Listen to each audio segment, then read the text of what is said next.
Bonsoir tous les Congolais.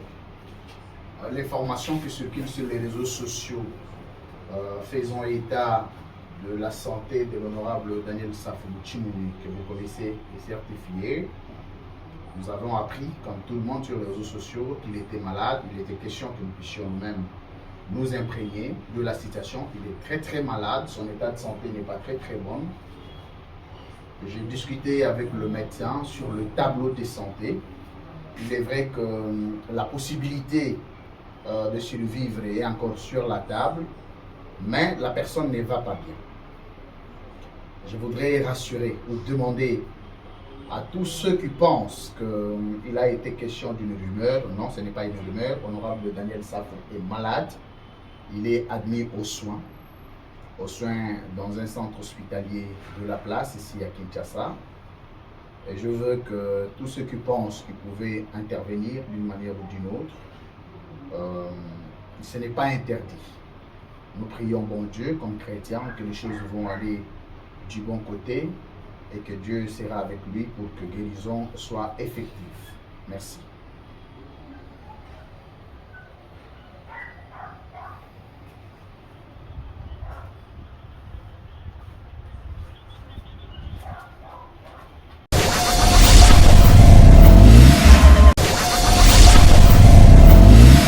Mercredi 30 août dernier, le peuple congolais s'est réveillé horrifié, affligé, mortifié au vu des effroyables images de massacres perpétrés à Goma et qui font froid dans les dos jusqu'aujourd'hui. Ce qui est pire, c'est que ce ne sont pas tous ces groupes armés, ivres du sang congolais et des minéraux du Congo, qui ont tué comme ils le font depuis plusieurs années sans crainte de représailles. Ce ne sont pas non plus les agresseurs rwandais et leurs supplétifs du M23 qui ont violé, massacré, incendié les villages et sommé les Congolais à fuir leurs terres, comme ils le font depuis plusieurs années déjà. Mais ce sont les militaires de la garde républicaine congolaise qui ont froidement et lâchement massacré nos compatriotes qui voulaient tout simplement manifester pour dénoncer l'occupation de notre territoire par le Rwanda, tout en regrettant vivement la passivité des forces de la MONUSCO. Le mercredi 30 août 2023 est un jour que nous n'oublierons jamais. En cet instant si grave et si douloureux, où le peuple congolais ne sait plus à quel saint se vouer, parce que massacré à la fois par les étrangers et par ceux-là même qui sont censés assurer sa sécurité. J'adresse de nouveau en son nom la compassion, l'affection et la sollicitude de la patrie aux familles et aux proches éplorés. À partir d'aujourd'hui, le monde doit savoir que le peuple congolais est en danger de mort. Le sang et les larmes des Congolais ont trop coulé. Le Conseil de sécurité des Nations Unies est obligé de prendre des mesures énergiques. Car comment voulez-vous qu'il en soit autrement quand le pouvoir tue comme des chiens les populations qu'il est censé protéger? L'ONU doit aujourd'hui prendre des mesures aussi radicales que décisives afin de retirer la MONUSCO et envoyer une autre mission avec des forces combattantes pour restaurer la paix au Congo. Aussi, les éléments de l'East Africa Community doivent quitter le sol congolais car certains de ses membres sont la cause de la déstabilisation du Congo. Je l'ai dit et j'insiste, le Conseil de sécurité des Nations Unies a un devoir d'action. Agir aujourd'hui puissamment dans les Grands Kivu et en Ituri contre toutes ces barbaries sans nom, c'est être fidèle aux prescrits du chapitre 7 de la Charte des Nations Unies. Et se conformer à cette charte, c'est être fidèle à la raison d'être de l'Organisation des Nations Unies. Très chers compatriotes, 5 ans après le plus grand hold-up électoral africain du siècle, notre pays va très mal et rien ne marche. Quand on voit la légèreté avec laquelle les institutions de l'État regardent tous les signaux qui assombrissent le ciel de notre patrie et qui risquent de conduire le pays à un chaos aux conséquences incalculables, comment ne pas faire le constat que le Congo est miné au sommet de l'État par des forces centrifuges qui travaillent à sa balkanisation. Là où les Congolais espèrent un processus qui va sauver la patrie en danger, les ennemis de la République concoctent une logique électorale qui parie fondamentalement sur la tricherie. Congolaises et Congolais, surtout, ne minimisons pas les enjeux des élections constitutionnellement prévues pour la fin de cette année 2023.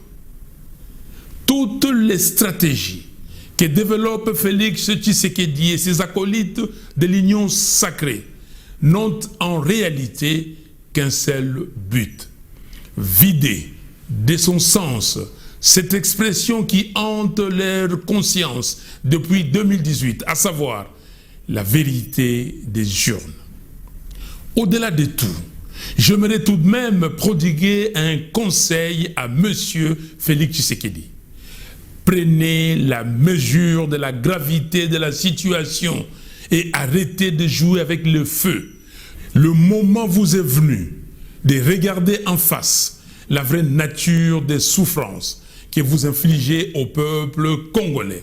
Car on ne joue pas impunément et trop longtemps avec un peuple et son destin. En effet, toutes les magouilles politiques et toutes les démagogies sont appelées un jour ou l'autre à se briser devant la colère populaire et les sursauts patriotiques du peuple. Depuis 1960, jamais les défis que le Congo doit relever n'avaient touché aussi profondément ce que nous sommes et ce que nous voulons devenir.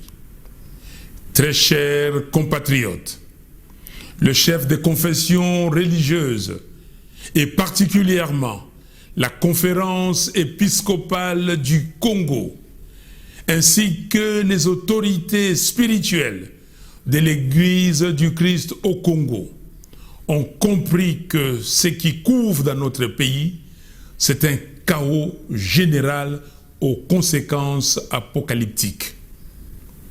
Aussi, à corps et à cri, ils ont demandé l'audit du fichier électoral.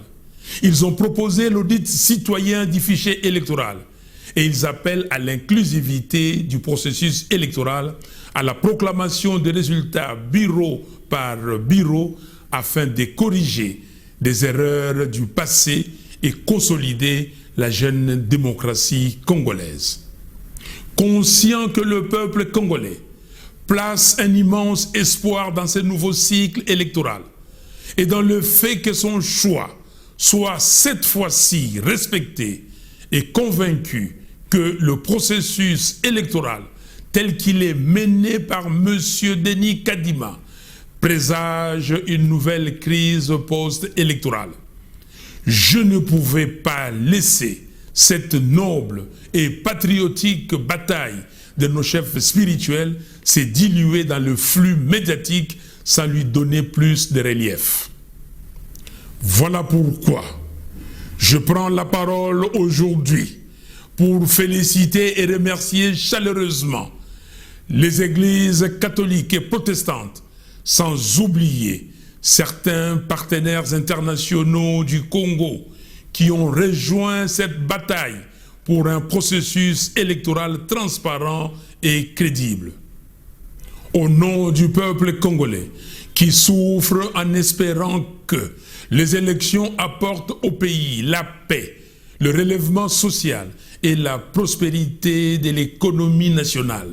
Je salue les combats de l'Église catholique et de l'Église du Christ au Congo pour la recherche de la cohésion sociale comme gage d'un processus électoral sain et extincteur des périls qui menacent la survie de notre pays. Je me permets de leur redire ici, par ces mots, que je veux solennels, et au nom du peuple congolais tout entier, combien nous sommes fiers d'eux, fiers des valeurs d'intégrité, de vérité, d'amour du prochain et d'exhortation à l'unité nationale et au sursaut patriotique qu'ils portent. J'ai entendu leur appel et celui du peuple congolais. J'invite le militant des partis politiques, les syndicats, les étudiants, les associations de la société civile et les activistes des mouvements citoyens à se faire l'écho de ces messages de remerciement et d'encouragement aux chefs de nos confessions religieuses afin que leur combat gagne en puissance d'imposition d'un processus électoral sain, inclusif, transparent et crédible. Vive la République démocratique du Congo, une, indivisible, en paix et en prospérité économique. Que Dieu bénisse les Congos. Je vous remercie. Okapi Communication, la chaîne d'actualité.